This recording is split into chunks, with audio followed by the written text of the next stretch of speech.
आवडीने भावे हरिनाम घेसी तुझी चिंता त्यासी सर्व आहे. प्रस्तुत कीर्तन रूपी सेवेकरता घेतलेला अभंग पैठण निवासी शांती ब्रह्म एकनाथ महाराज यांचा सर्वांच्या परिचयाचा अभंग. और बोलण्यापूर्वी कशा निमित्ताने कार्यक्रम जमलेल्या सर्व भाविकांना या गोष्टीची कल्पना आहे. स्वर्गीय किरण विठ्ठलरावजी अवताडे यांच्या 5व्या स्मरणार्थ त्यांच्या मातोश्री सिंधुबाई, बंधू सचिन भाऊ, त्यांच्या धर्मपत्नी प्रियाताई, बहीण सुनीताताई शंकरराव गडाख, मुलदेव आणि कावेरी या सर्व परिवाराच्या वतीने मनोज महाराजाच्या माध्यमातून मिळालेलं हे निमंत्रण म्हणून तुम्हा सर्वांच्या दर्शनाचा लाभ झाला. या संबंधाने उपस्थित सर्व महाराज मंडळी, मृदंगाचार्य नितीनजी गडकरी साहेब, हार्मोनियम वादक विनेकरी सर्व टाळकरी, गायनाचार्य जगदाळे गुरुजी, संबळे गुरुजी, उंच गुरुजी, माधव बाबा, सगळे आमचे बाबा. प्रथमतः इथे सर्व महाराज मंडळीला मनोभावे वंदन करतो. ज्यांच्याकडे आमचा निवास ते अण्णासाहेब सदाफळ पाटील, मनोज महाराज, कातोरे पाटील गेले का घरी? हो, ते येतात 5 मिनिटाकरता येतात ते गेले. हां, ठीक आहे, कामं असतात. पोये गावकर,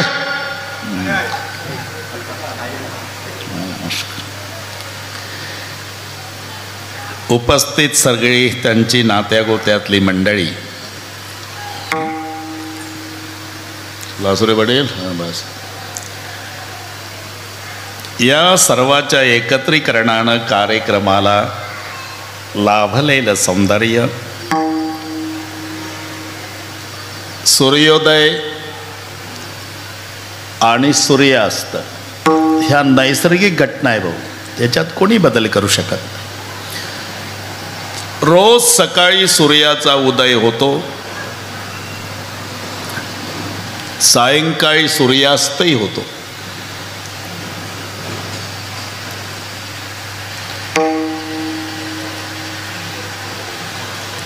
त्याबद्दल कोणाला फारसं वाईटही वाटत नाही. सूर्योदय सूर्यास्त ह्या प्रक्रिया ठरलेल्या आहे.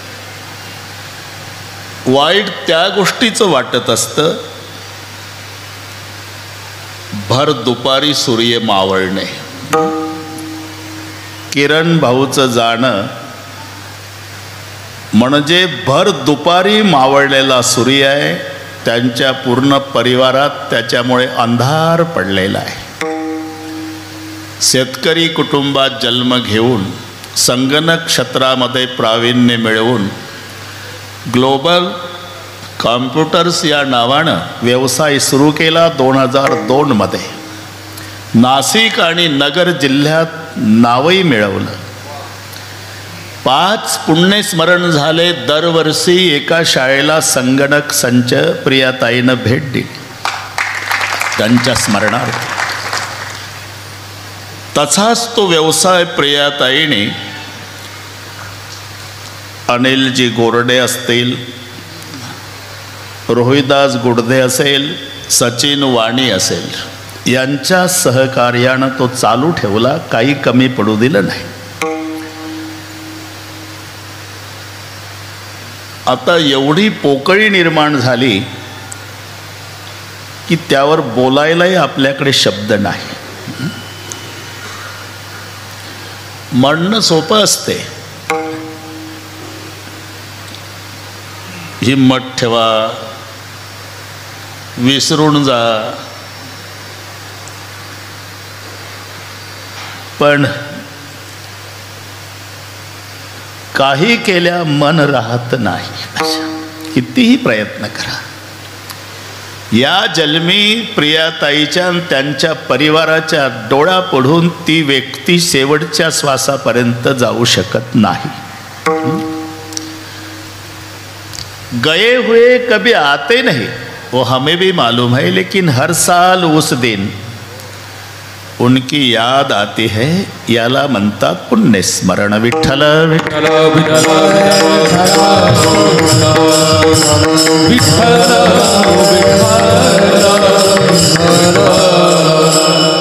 प्रवास आहे लासोरे पाटील.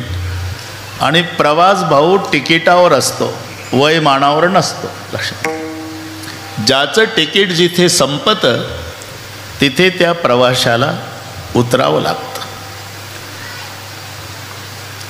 आजोबाच्या आधी नातवाचे तिकीट संपले ते अण्णासाहेबाला विचारा. एकुलता एक.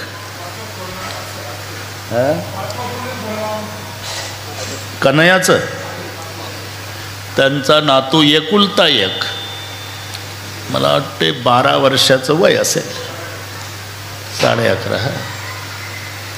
5वं पुण्यस्मरण आजच त्यांच्याही नातवाचं आहे. त्यांना विचारा.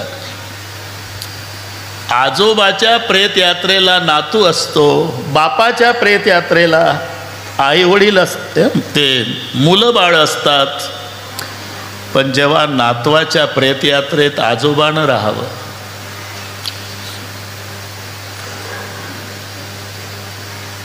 मुलाच्या प्रेतयात्रेत आईनं राहावं,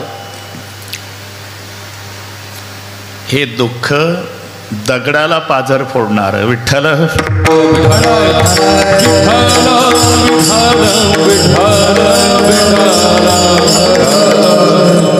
मग आपल्या हातात काय आहे? एवढंच, असलेल्या परिवाराला एकमेकांनी हिम्मत एकमेकाला देणे, यापेक्षा दुसरं काही नाही.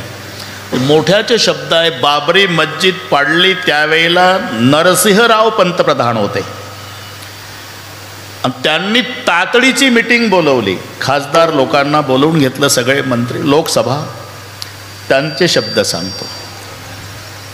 आप सभी को इकट्ठा बुलाया इसलिए कि विध्वंस का जवाब क्या होता है. मोठी माणसं विचारानं, पंतप्रधानाचा प्रश्न सगळ्यांना, गप बसले सगळे. विध्वंस का जवाब क्या होता है, कोणीच बोले ना. अरे विध्वंस का जवाब तो प्रतिविध्वंस नहीं हो सकता, तो विध्वंस का जवाब होता है पुनर्निर्माण. म्हणून आपण डोकं फोडलं तरी आपली व्यक्ती पुन्हा येत नाही, हे चांगलं माहिती आहे. आता एकच, असलेला परिवार एकमेकाला हिम्मत देऊन सांभाळणे. विठ्ठल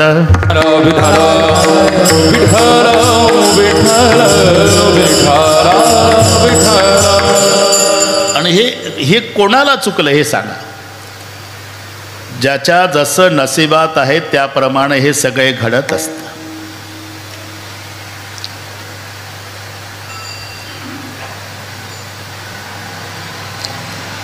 हरिश्चंद्राचे वैभव, हरिश्चंद्राचे वैभव, हरिश्चंद्राचे वैभव, हरिश्चंद्राचे वैभव. राज्य घोडे भाग्य सर्व, राज्य घोडे भाग्य सर्व, राज्य घोडे भाग्य सर्व, राज्य घोडे भाग्य सर्व. पुत्र पत्नी जीव, पुत्र पत्नी जीव, पुत्र पत्नी जीव, पुत्र पत्नी जीव. तोंबा घरी ओपियेले, तोंबा घरी ओपियेले, तोंबा घरी ओपियेले, तोंबा घरी ओपियेले.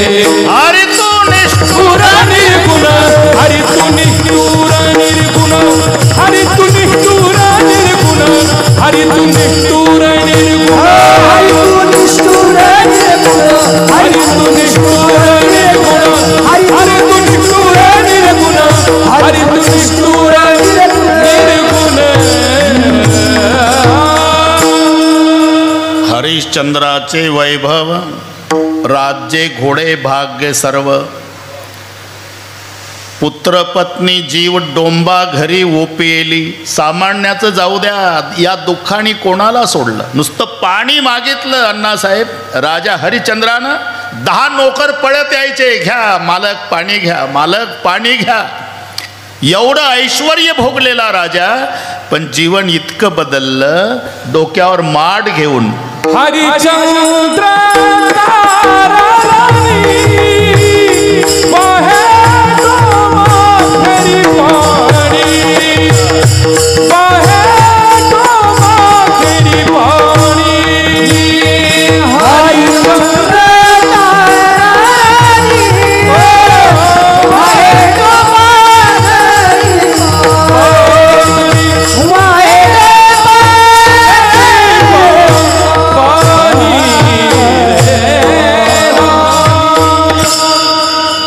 चंद्र तारा राणी वाहे डोंबा घरी पाणी. शेबिदातीची हरिचंद्र नरेसा सये धर्महित कोट कलेसा. रंती देव बलिभूप सुजाना धर्म धर्योस संकट नाना. सगळ्या महात्म्याने यादी दिलेली आहे. स्वप्नात दिलेलं राज्य रोहिदास जागृतीत खरं केलं. आणि एका क्षणात सगळे सोडलं हरिश्चंद्रानं आणि प्रजेला नमस्कार केला. ज्या सिंहासनावर बसल्यावर प्रजा शालूट ठोकत होती, त्या प्रजेला इतकं बदललं की नमस्कार केला. हरिश्चंद्र म्हणाले, आजपासून तुमचे मालक विश्वामित्रजी आहे, मी त्यांना दान केलेलं आहे राज्य, पण 3.5 तोळे सोनं द्यायचं राहिलं म्हणून आम्ही काशीच्या मार्केटला जाऊन बायको मला विक्रीला ठेवतो आणि मग ते सोनं विश्वामित्राला देतो. आजपासून तुमचे मालक विश्वामित्र. स्वामी सांगतील तेची मान्य करा. जाताना सांगतो हरिश्चंद्र प्रजेला. आणि निघाले. वाढवत नाही, सगळे पाठ आहे तुम्हाला अगदी थोडक्यात. मी कशा करता सांगतो, मन हलकं करू नका. मोठ्याने काय काय भोगलं तिकडे पाहून आपलं वजा करा. विठ्ठल विठ्ठल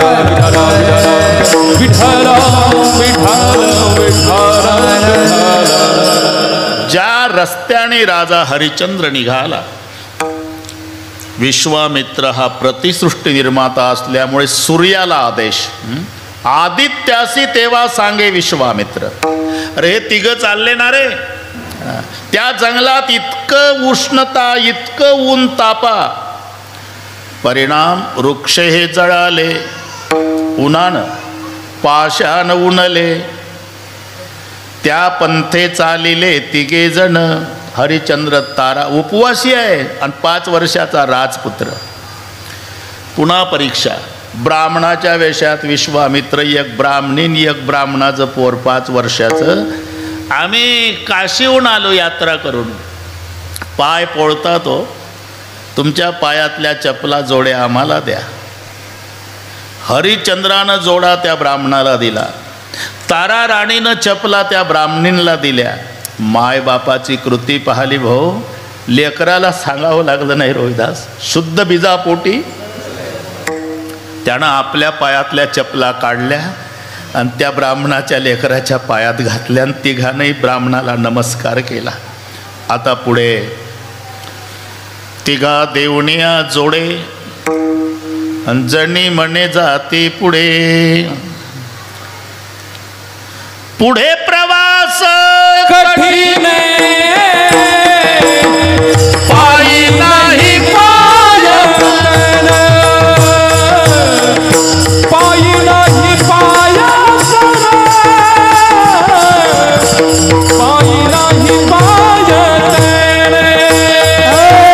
पुढे प्रवास कठीण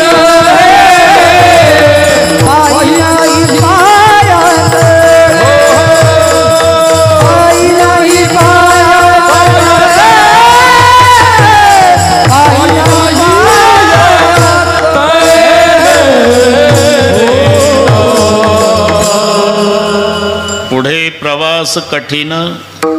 पायाला फोडं आले, फोडं फुटले, पाय रक्ताळले. काशीच्या मार्केटला उभ्या आहे तिघ, उपवासी आहे 2 दिवसाचे. दुपार झाली तरी ग्राहक लागत नाही राजाला. दुपार नंतर ग्राहक लागलं तारा राणीला. ती काशीची वेश्या. तिचा उद्देश होता, सुंदर आहे, सौंदर्य संपन्न आहे, हिला पैशाच्या जोरावर विकत घेतलं की आपला उद्यापासून वेश्या व्यवसाय चांगला चालेल, म्हणून वेश्येनं विकत घेतलं राणी तारा.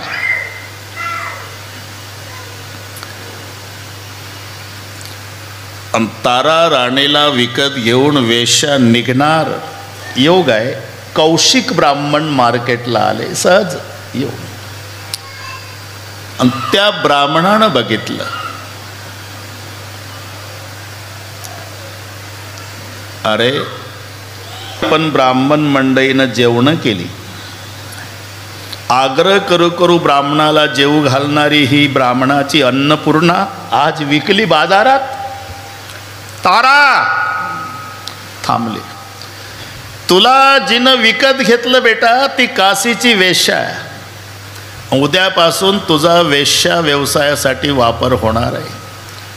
बापाच्या गळ्याला मुलीनं बिलगावं तशी बिलगली, रडू लागली.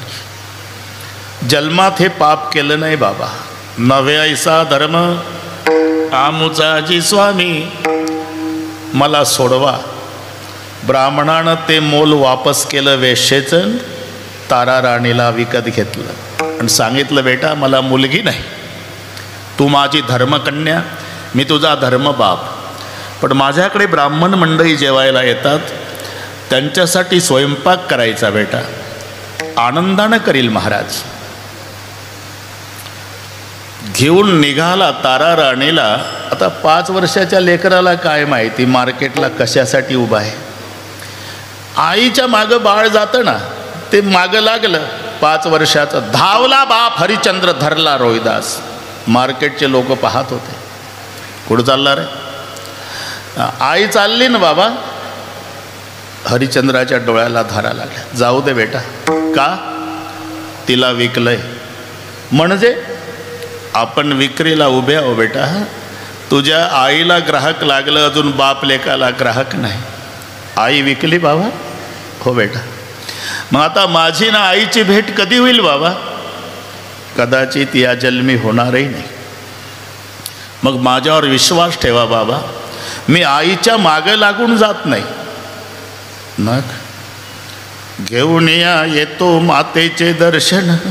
5 वर्षाचं एकदा आईच्या पाया पडून येऊ द्या बाबा. हे त्या लेकराचं ऐकलं, बाजारातले लोकच रडायला लागले भाऊ. आणि त्यांनी विनंती केली, ब्राह्मण काका काय नका करू आता माये बाळ, नका करू आता माय बाळा, नका करू आता माय बाळा तुटे, नका करू आता माय बाळा तुटे. बघवे ना दृष्टी आभासी, बघवे ना दृष्टी आभासी, बघवे ना दृष्टी आभासी, बघवे ना दृष्टी आभासी. नका करू आता माय बाळा तुटे, बघवे ना दृष्टी आम्हासी. याही मुलाला विकत घ्यावं काका. मायलेक एका ठिकाणी राहतील म्हणून त्यालाही विकत घेतलं. त्याला सांगितलं, बेटा तुझ्याकडे दुर्वा फुलं आणायचं काम. तिला स्वयंपाकाचं दिलं. हरिश्चंद्राला डोंब ग्राहक लागलं रोहिदास. त्याला 2 बायका होत्या. घरी नेल्यावर ते कृश झाला होता, राजा उपवासी होता. त्या बायकाच रागावल्या, कशाला आणलं हे टीबीचं पेशंट. कृष्ण कुमार आणला कासया, द्रव्य काय वाया जात होते, द्रव्य काय वाया जात होते.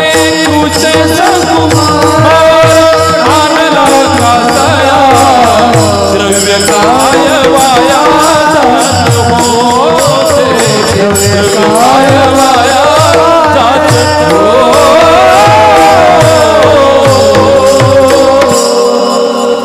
पुरुष सकुमार आणला कासया, द्रव्य काय वाया जात होते, आता आणला तर भर म्हणावं पाणी. 2 दिवसाचा उपवासी राजा माठ दिला डोक्यावर. पुन्हा परीक्षा. विश्वामित्रानं ते रांजणाला छिद्र पाडून ठेवलं, ते रांजणच भरेना. त्या बायका म्हणल्या नुसता नाटक करतोय हा, सकाळपासून पाणी भरणं चाललंय, रांजणात थेंब नाही. दोघेही उभ्या राहिल्या. 2 बायका होत्या. जसा माठ घेऊन हरिश्चंद्र आला, दोघीनं एकाच वेळी कानाखाली ठेवून दिली, माठासहित पाडला राजा. ज्याला दरबार लटलट कापत होता त्याचं सांगतोय. ताडिते तयासी डोंबाच्या कामिनी, हे घरी काम करण्याच्या लायकीचं नाही. बायका म्हणल्या दुसरी ड्युटी द्या याला. तिथून बदल झाला. स्मशान. डोंबा घरी वाहे पाणी, तेही बरोबर आहे, आणि ड्युटीत बदल झाल्यावर स्मशानाची राखण. हे इतिहास नीट ऐकून घ्या. विठ्ठल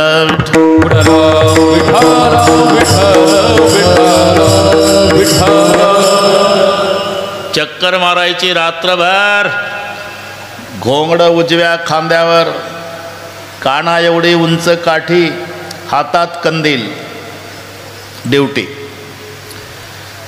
पुढचं सगळे माहिती आहे. 5 वर्षाचा रोहिदास बालमित्रासोबत दुर्वा फुलं आणायला गेला, सर्पदंश झाला, मरून पडतो. त्याच्या आधी तो चिमुकला. रोहिदास मित्रांना रडू रडू सांगतोय मरतो बाबा रे, पण आज बोलतो तुम्हाला, मी सामान्य नाही, राजाचा पुत्र आहे. आमच्यावरती वेळ आली. ती माझी आई आहे ना, स्वयंपाक करते, ती स्वयंपाकीन बाई नाही. हजारो बाया तिच्या हाताखाली होत्या. मरतो आता. तुम्ही जाऊन माझ्या आईला सांगा तुमचा रोहिदास सर्पदंशानं मेला म्हणावं. माझी आई तुमच्या गळ्याला बिलगून रडेल ना, तिचे अश्रू पुसून सांगा. तुमच्या मुलानं सांगितलं म्हणावं, आई शोक काही वाया करू नको, जे नशिबात असतं ते घडतंय. आईला सांगा माझ्या, नाशिवंत देह गेला असे विलया, शोक काही वाया करू नको, क्षणोक्षणा तिच्या संभोकावी म्हणान, तुम्हासी प्रार्थना हेचे, आता सोडेला प्राण रोहिदासे. ते मरून पडलं. पाकशाळेमध्ये होती त्याची माता, श्रुत केली वार्ता सांगत्याने सगळे मित्र आले. आई साहेब, तुमचा 5 वर्षाचा रोहिदास सर्पदंशानं मेला. पोळपाट लाटणं फेकून दिलं आणि त्या लुगड्याच्या पदराला मळल्या पिठाचा हात पुसून माय पळत आली जिथे रोहिदास रोज दुर्वा फुलं आणायला यायचा. अंधार पडला होता. आई चौकशी करत होती. रोहिदास, आता प्रेत बोलतं का लासुरे पाटील, तिच्याच पायाला लागलं. अंधारात बसली. पाहिलं तर मुलाचं प्रेत, हिरवे डोळे. राजाची राणी आहे अण्णासाहेब, पण एकुलत्या एक राजपुत्राचं प्रेत गुंडाळ्याला कापड खरेदीला पैसे नाही. एवढं दुःख आहे का आपल्या जीवनात? जरा वजावाक्या करा. अर्धी साडी फाडली त्या माऊलीनं, आणि त्या अर्ध्या साडीमध्ये प्रेत गुंडाळलं. स्मशानात गेली. सरपण विकत घ्यायला पैसे नाही. उरलेलं सरपण गोळा केलं. रात्रीचे 12 वाजले. एवढा ढीक केला त्याचा, पेटवला. त्याच्यात ते प्रेत टाकणार. एकुलत्या एक लेकराचं भूतकाळ आठवला. माय आहे शेवटी. पुढं ठेवलं. त्याच्याकडे पाहून रात्रीच्या 12ला, रोहिदासा, बरतार हरिश्चंद्र. माय रडती डेड बॉडीजवळ. बरतार हरिश्चंद्र गेला कोणीकडे, दुःख कोणा पुढे सांगू आता, दैवाची मीहीन फुटके प्राक्तन, केल्या 3 वाटा देवा. रडता रडता छाती भिजली रोहिदास तारा राणीची.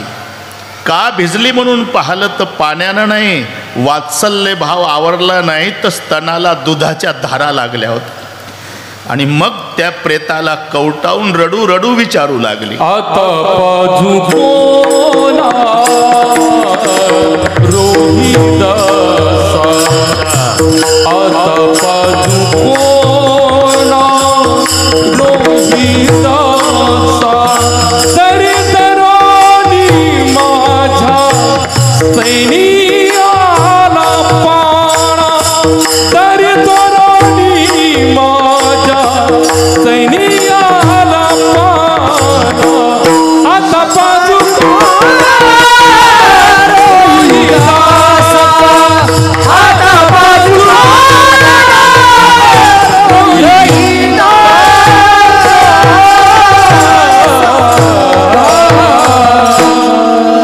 तर तरुणी माझ्या स्तनियाला पाणा, आता पाजू कोणा रोहिदासा. उचललं, चितेत टाकणार हातातच प्रेत होतं. कंदीलवाला आला, अंधारातून आवाज, खबरदार. हातावरच नवरा बायकोची भेट इथे झाली आज रात्री 12ला स्मशानात. कोण आहे? मी सांगणार होती, ते सांगणार होती हरिश्चंद्राची राणी तारा आहे. पण वीज चमकली भाऊ, आणि विजेच्या प्रकाशात राजानं ओळखली राणी, राणीनं ओळखला राजा. पहिली भेट मार्केटला विक्री झाल्यानंतर इथे प्रेत ठेवलं, पळत धावली.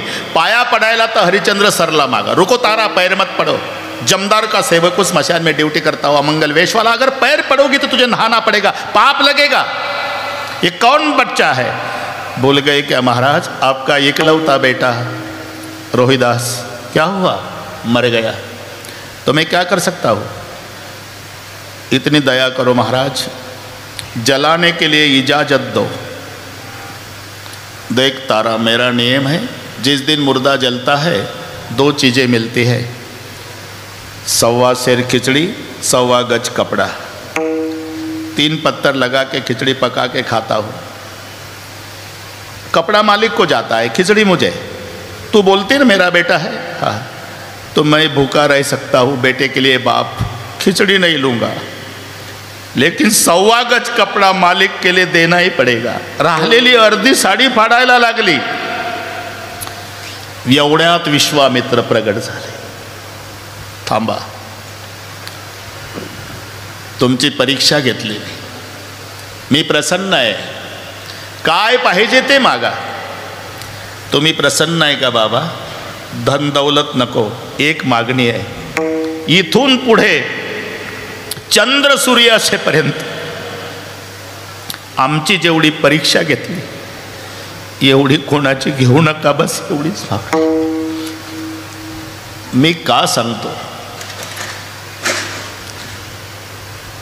एवढं दुःख तारा राणी, तरी तिनं रॉकेल वतलं नाही. हरिश्चंद्रानं रोगोर घेतलं नाही. त्यांच्या मानाने एक नया पैसा दुःख आपल्या जीवनात नाही. सुख आणि दुःख याचं मिलन म्हणजे जीवन आहे. हे प्रसंग येत असतात. आता कितीही आठवणी काढल्या तरी आपली व्यक्ती येत नाही. प्रियाताई, आता हे 2 लेकरं सांभाळायचे, ही जबाबदारी तुमच्यावर आहे. मोठ्या मोठ्यावर त्यागातून मोठे झाले खूप मोठे लोक. आता उदाहरण घ्या, द्रौपदी ताई मुर्मू, 2 मुलं मेली, नवराही मेला, होतं घर शाळेला दिलं.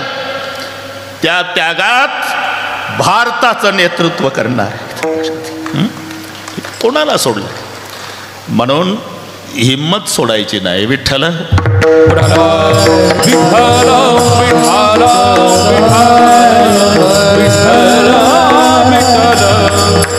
हे कोणाला चुकत नाही. जे भोग आहे ना ते भोगावंच लागतं, त्याच्यात कोणी बदल करू शकत नाही. जे जे लिहिले प्रारब्धी, जे जे लिहिले प्रारब्धी,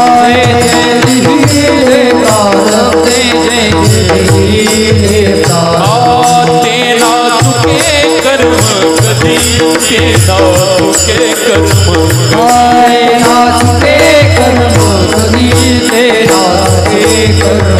ओ होणारा सारखी बुद्धी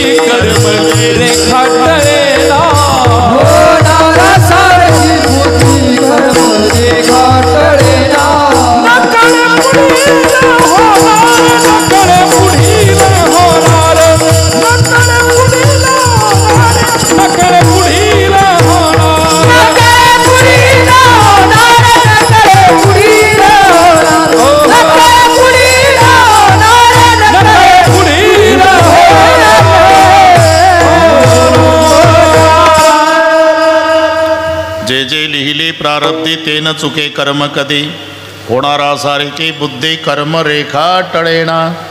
नामा म्हणे कर्मरेखा देवादिका चुकेना.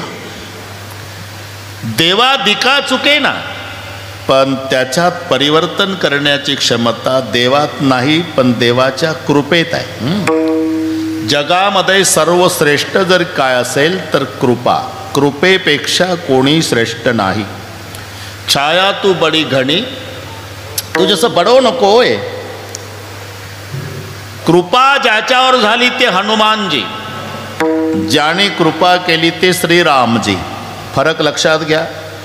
कृपा करणारा राम पुलावून गेला चालत चालत, ज्याच्यावर कृपा झाली तो हनुमान एका उडीत गेला लंकेत.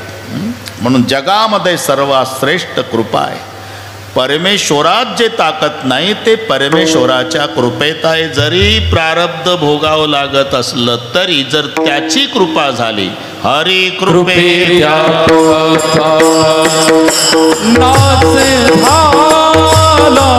हरी कृपेचा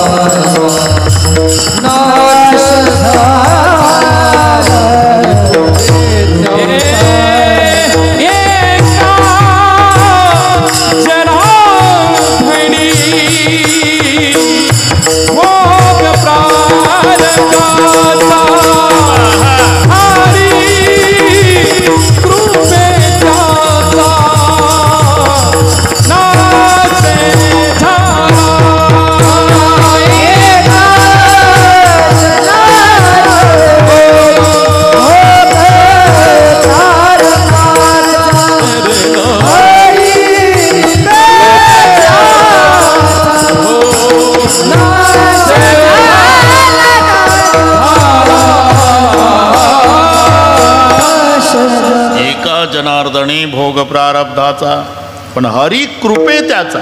हरीमध्ये ताकद नाही, पण हरीच्या कृपेत आहे. सगळे दृष्टांत पाठ झाले तुम्हाला. सुदामा ब्राह्मण दुःखे दारिद्र्य पिढीला आणि गेला 11:08 द्वारका. रडू रडू भेट झाली दोघांची. सुदाम जे हम तुम मित्र है बालकपन के, अब तुम दूर बसे सुदाम जी को, देखत श्याम हसे. ते कडकडून मिठी मारली.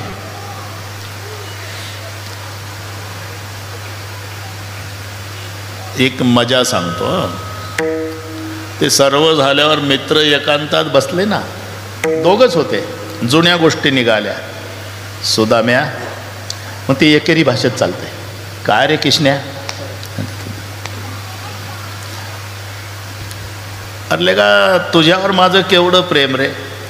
तुला आठवतं का रे? काय गुरु मातेनं सर्पण आणायला पाठवलं, आठवतं ना देवा? एकांतातली चर्चा सांगतो. अरे तुझ्या पायात काटा भरला होता रे सुदाम्या,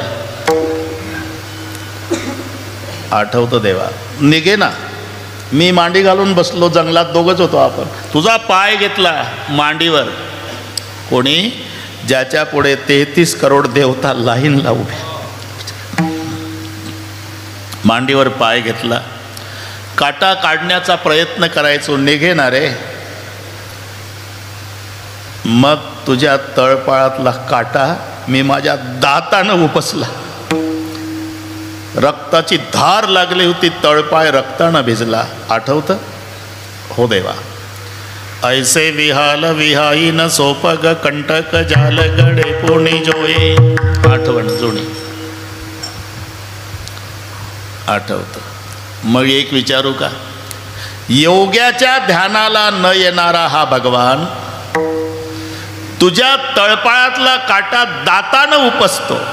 एवढं जर तुझ्यावर प्रेम आहे सुदाम्या, तर इतके दिवस दारिद्र्यात का काढले रे? हाय महादुःख पाय सखा तुम, आय इतैने किते दिन खोये. हे शब्द देवाचे आहे. आणि का रे एवढं एकमेकावर आपलं प्रेम आहे, विठ्ठल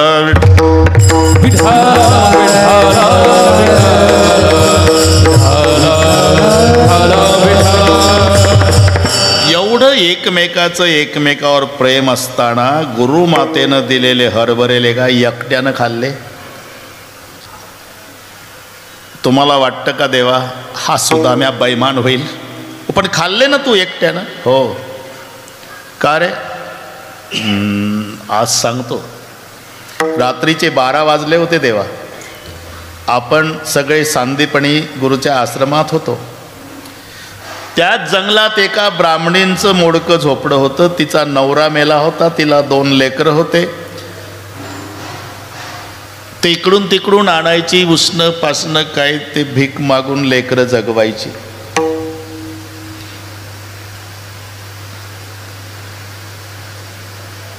आठवत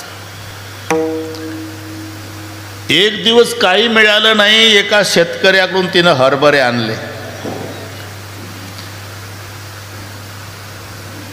अर्धे हरभरे मुलांना खाऊ घातले. उद्या काही मिळालं नाही तर लेकरं उपवासी राहू नये म्हणून अर्धे तसेच ठेवले.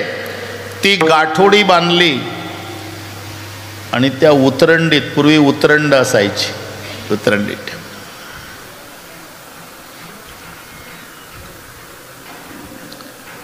चोर रात्रीचे आले त्या ब्राह्मणींच्या घरी. उतरंडीमध्ये ती गाठोडी सापडली त्यांना. रोहिदास, दागिन्याचे मणी हरभऱ्याचे दाणे सारखे असतात. चोरट्याने डोकं चालवलं. दागिन्याची गाठोडी आहे. ती गाठोडी काढली, घाई निघाले. त्यांच्याच धक्क्यानं उतरंड पडली, ब्राह्मणीन जागी झाली. सुदामा सांगतो द्वारकेत देवाला. तिच्या लक्षात आलं चोरीचं काय माझ्या घरात. लेकरासाठी ठेवलेले हरभरे चोरटे घेऊन चालले म्हणून मागं पळाली. जा घेऊन, नवरा मेला माझा, लेकरं भीक मागून जगवते मी. उद्यासाठी गाठोडीत हरभरे ठेवले होते बांधून, तेही लेकराच्या तोंडचा घास घेऊन चालला. शाप आहे माझा ब्राह्मणींचा. हे हरभरे जो खाईल जन्मभर दरिद्री राहील. फक्त सुदामा जागा होता आश्रमात, त्यानं ब्राह्मणींचा शाप ऐकला होता. चोरट्याच्या लक्षात आलं दागिने नाही हरभरे आहे. चालू मध्ये फेकून दिली गाठोडी आश्रमात. तीच गाठोडी सकाळी गुरुमातेनं यांना दिली, ज्याच्या मागे शाप होता. देवा, मी विचार केला,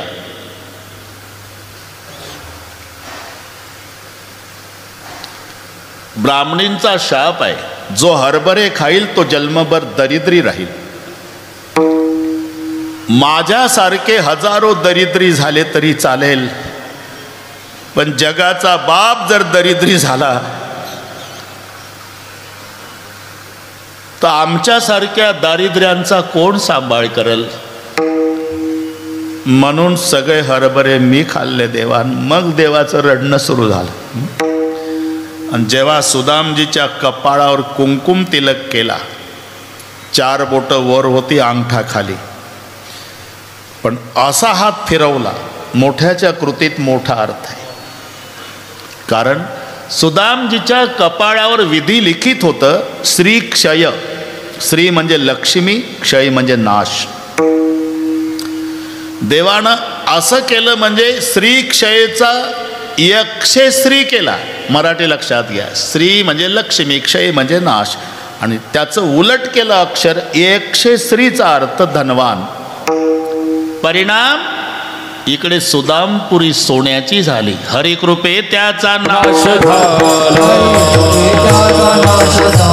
हरिकृपे त्याचा नाश झाला. एका जनार्दनी भोग प्रारब्ध. एका जनार्दनी भोग प्रारब्ध. एका जनार्दनी भोग प्रारब्ध. एका जनार्दनी भोग प्रारब्ध. हरिकृपे त्याचा नाश झाला.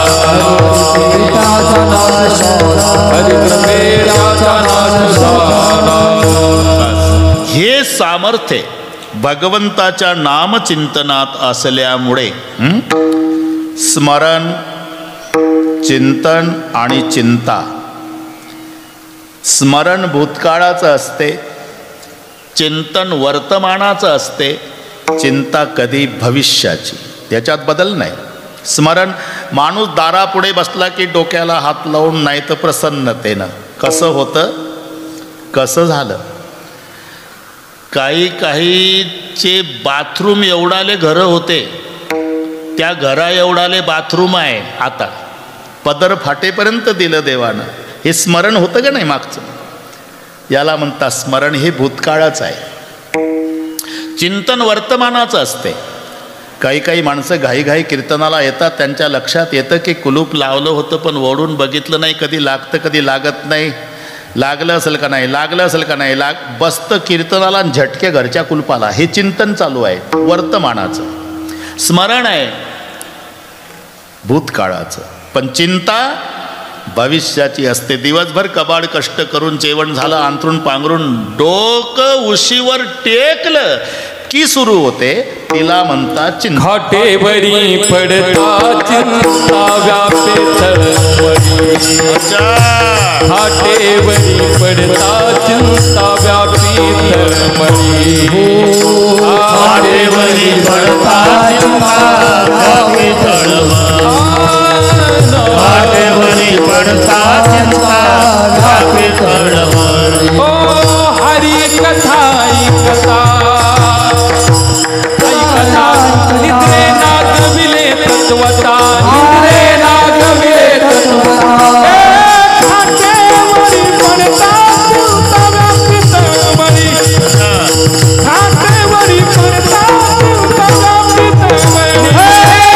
घाटेवरी पडता चिंता व्यापी तळमळी. घाटेवरी पडता चिंता व्यापी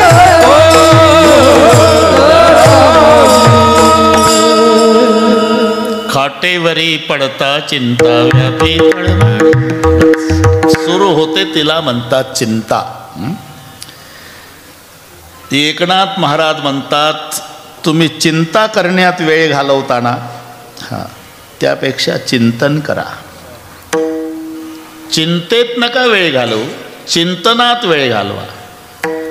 आणि जर तुम्ही चिंतन केलं ना तर तुम्हाला चिंता करायची गरज राहणार नाही. तुझी चिंता त्याची सर्व आहे.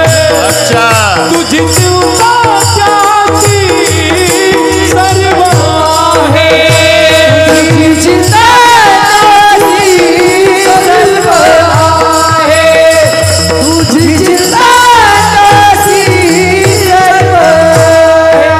आवडीने भावे नाम घ्यायची. आवडीने भावे हरी नाम घ्यायची. आवडीने भावे हरी नाम घ्यायची. आवडीने भावे हरी नाम घ्यायची. तुझी चिंता त्याची सर्व आहे. तुझी चिंता त्याची सर्व आहे. तुझी चिंता त्याची सर्व आहे. तुझी चिंता सर्व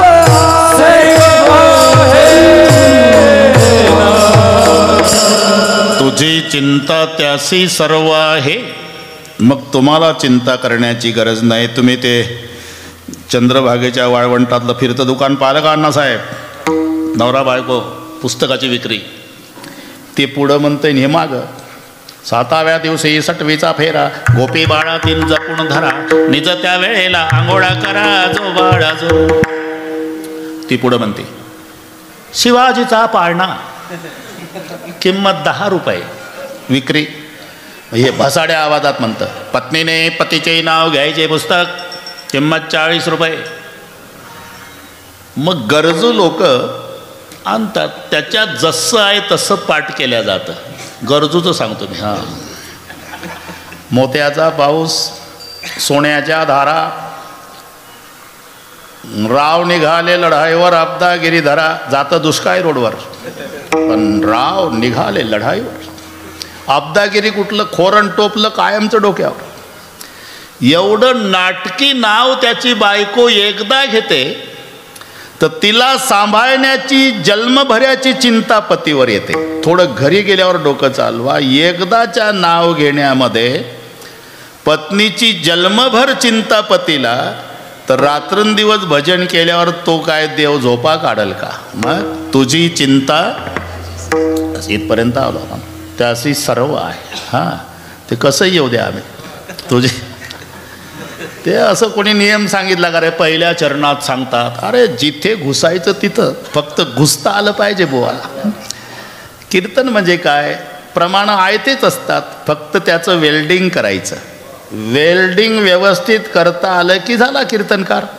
नाही तर पोटासाठी पोट, ते वेल्डिंगच आहे. बुवाचं व्याख्यान चाललं पोटावर. विते एवढे पोट केवढा बोबाड तळ्याचा, पोट लागले पाठीशीन पोट हिंडवी देशोदेशी, पोटा बहिणे जिकडे जावेन तिकडे पोटची येते सवे, एका टाळकऱ्याला नाही दम निघला आजी देतो पोट भरी. अरे काय चाललंय? हां, म्हणून ते आपलं तुझी चिंता त्याशी सर्व आहे. पण नाम घेताना 2 शब्द घातले भाऊ, आवडीने भावे. त्या 2 शब्दाचे 2 अर्थ आहे लासुरे पाटील. भावे म्हणजे श्रद्धेनं आणि आवडीने म्हणजे प्रेमानं. श्रद्धा आणि प्रेम या दोन्हीची गरज परमार्थात आहे. श्रद्धावान लभते ज्ञान. भाव वेगळा आणि भाव वेगळा, उच्चार सारखे आहे. मी त्या दिवशी सांगितलं राईट राईट, काय फरक आहे का?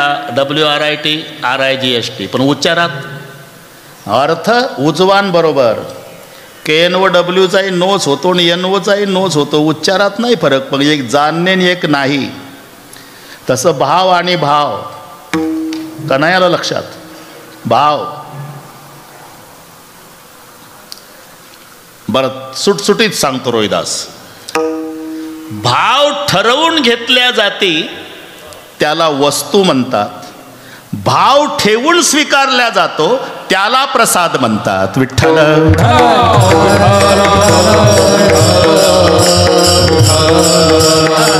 आपण आता साईबाबाच्या शिर्डीमध्ये आहो. ते काय सांगल तेवढे पैसे दे का दुकानदाराला? ते गिऱ्हाईक लय चांगलं सांगा ना, व्यवस्थित भाव लावा ना. ते त्या दुकानात तर एवढ्यालाच मिळतं, तुम्ही काय लावताय राव? हे ठरवू घेतल्या जातं. याचं नाव भाव आहे. ठरवू घेतल्या जातं. आणि तोच पेढ्याचा पुडा नारळ आम्ही भाव ठेवून घेतो तेव्हा नारळ आहे. भाव ठरवून घेतो तेव्हा तो पेढा आहे. पण साईबाबाच्या चरणाजवळ ठेवल्यावर ब्राह्मण आम्हाला देतो, त्याच्यावर आमचा भाव हा प्रसाद आहे. विठ्ठल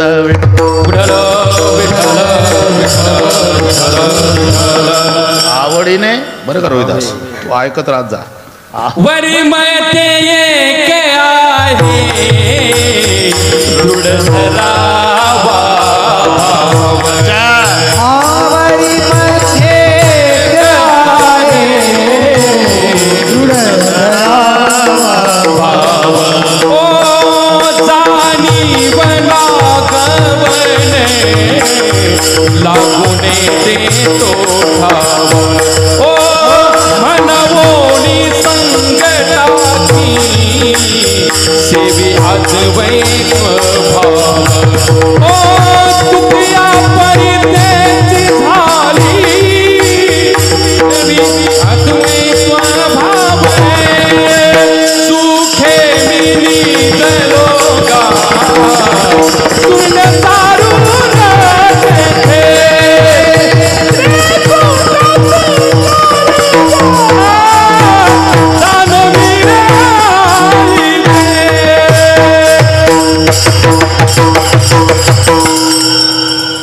भाव ठेवा. नितीन गडकरी,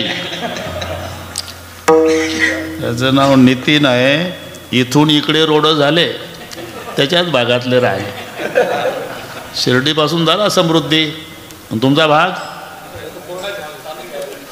काय चालू आहे? अरे हे काय तुझा दोष नाही, पूर्वीपासूनची परंपरा आहे. मनोज सलूनवाल्याची दाढी वाढलेली तो दुसऱ्याच्याच करतो. जाऊ द्या, दुसरी चाललं कीर्तन आपलं. विठ्ठल विठ्ठला विठ्ठला विठ्ठला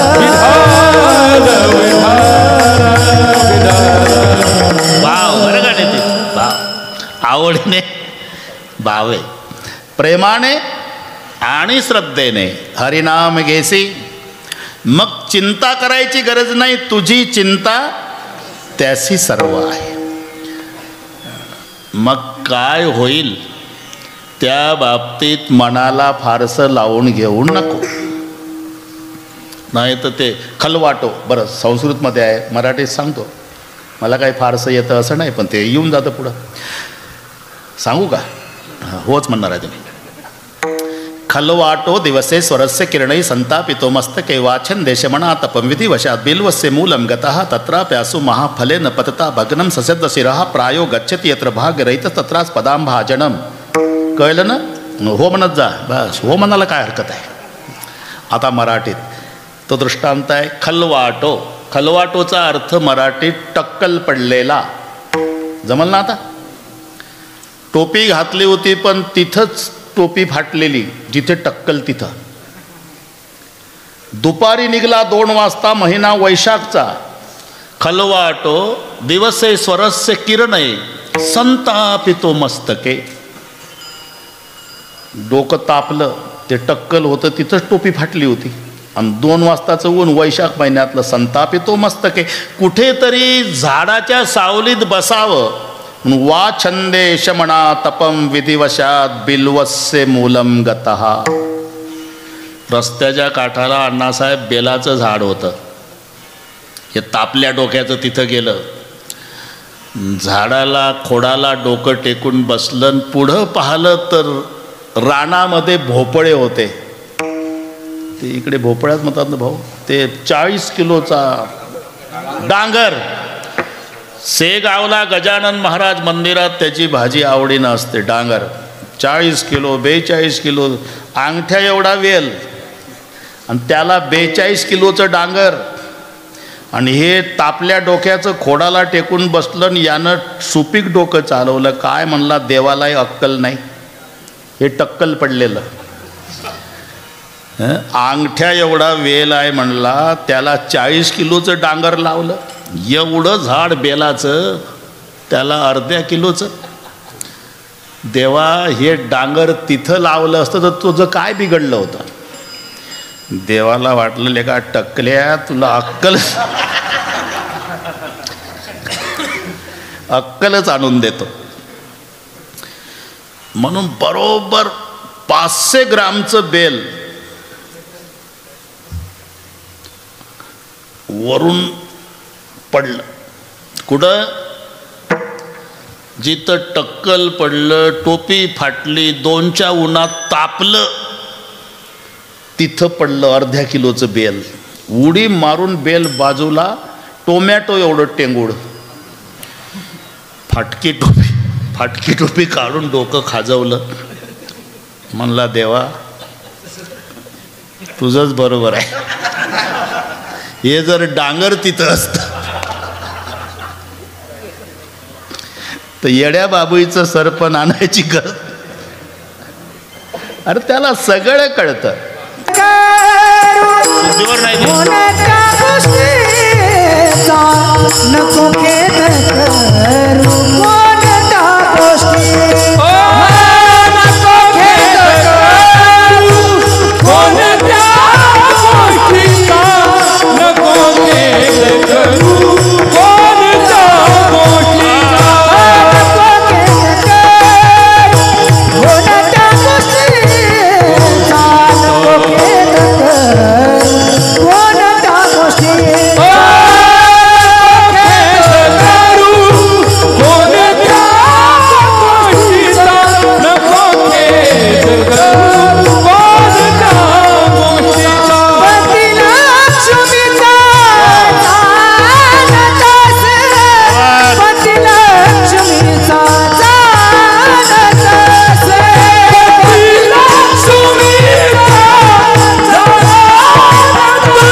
सगळं कळतं, तू कशाला टक्कलवाला डोकं चालवतो? पती लक्ष्मीचा जाणं तसं कुठं काय लावायचं याच्यात तुझं सुपीक डोकं चालवू नको, नको खेद करू कोणत्या गोष्टीचा. ते कुठं काय लावायचं त्याला कळतं. पती लक्ष्मीचा विठोबा रखो विठोबा रखवाय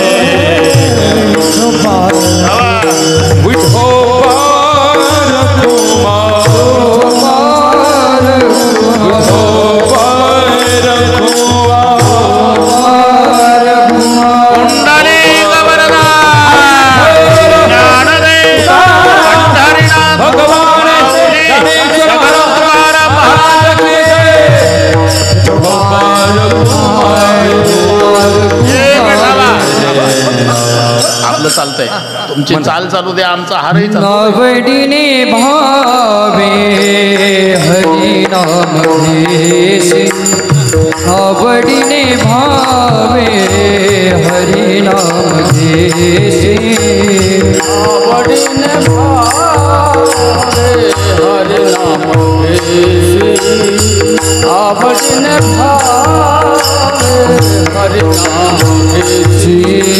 तुझी चिंता त्यासी सरी वाहे, तुझी चिंता त्यासी सरी वाहे, हरिमुखी गाता हरपली चिंता, हरिमुखी गाता हरपली चिंता.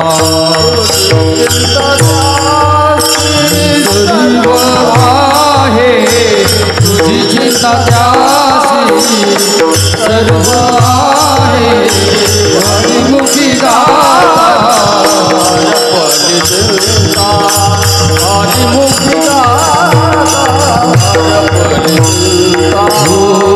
त्या नाही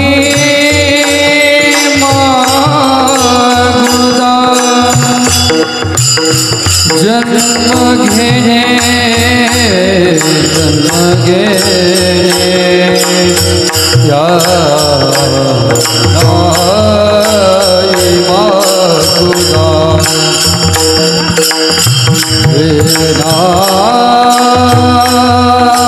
रे ना त्या नाही मागुदा जन्म घेणे, जन्म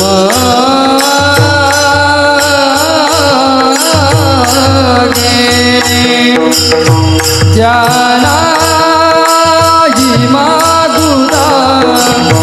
ओ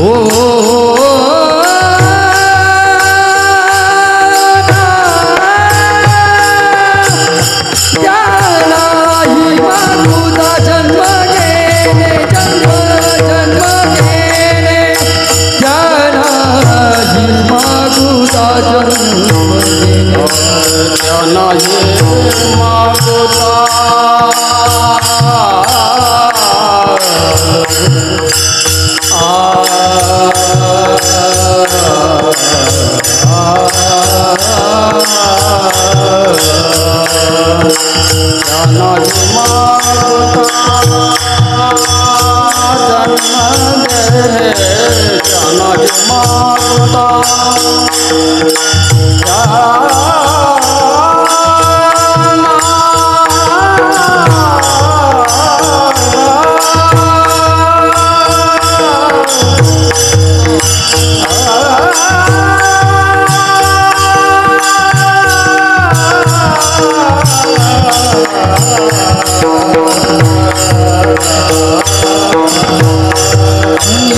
नाही मागुदा जन्म घेणे, त्याला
आवडीने भावे हरिनाम घेसे.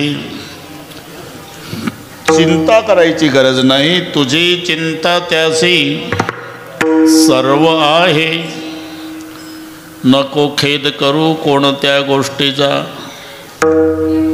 त्याला सगळे कळतं रे नितीन. पती लक्ष्मीचा जाण.